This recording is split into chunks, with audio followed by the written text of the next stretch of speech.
ಬೀದರ್ ಜಿಲ್ಲೆ ಬಸವ ಕಲ್ಯಾಣದಿಂದ ಮುಖ್ಯಮಂತ್ರಿ ಡಿಕೆ ಶಿವಕುಮಾರ್ ಅವರು ತಮ್ಮ ಅಧಿಕೃತ ರಾಜ್ಯ ಪ್ರವಾಸಕ್ಕೆ ಚಾಲನೆಯನ್ನ ನೀಡಿದ್ರು.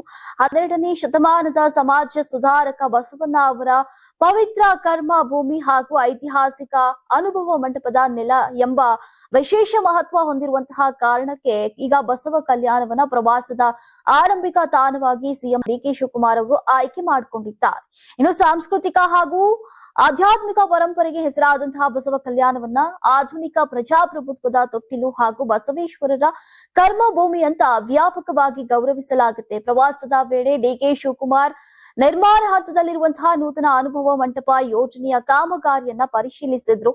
ಇದು ಸಾರ್ವಜನಿಕ ಸಾಂಸ್ಕೃತಿಕ ಆಧ್ಯಾತ್ಮಿಕ ಹಾಗೂ ಜ್ಞಾನ ಕೇಂದ್ರವಾಗಿ ರೂಪುಗೊಳ್ತಾ ಇರುವಂತಹ ಮಹತ್ವಾಕಾಂಕ್ಷೆ ಯೋಜನೆಯಾಗಿದೆ.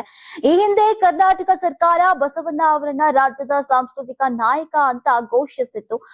ಆ ಪರಂಪರೆಯನ್ನ ಮುಂದುವರಿಸುವಂತಹ ಬದ್ಧತೆಯನ್ನ ಪ್ರಸ್ತುತ ಸರ್ಕಾರ ಹೊಂದಿದೆ ಅಂತ ಮುಖ್ಯಮಂತ್ರಿಗಳು ಹೇಳಿದ್ದಾರೆ. ಭೇಟಿಯ ವೇಳೆ ಮುಖ್ಯಮಂತ್ರಿಗಳು ಸ್ಥಳೀಯ ಮಠಾಧೀಶರು, ಶರಣರು ಹಾಗೂ ಪಕ್ಷದ ಕಾರ್ಯಕರ್ತರೊಂದಿಗೆ ಸಂವಾದವನ್ನ ನಡೆಸಿ ಕಲ್ಯಾಣ ಕರ್ನಾಟಕ ಭಾಗದಲ್ಲಿ ಸಾಮಾಜಿಕ ಸಾಮರಸ್ಯ ಮತ್ತು ತಳಮಟ್ಟದ ಅಭಿವೃದ್ಧಿಗೆ ಸರ್ಕಾರದ ಬದ್ಧತೆಯನ್ನ ಪುನರುಚ್ಚರಿಸಿದರು.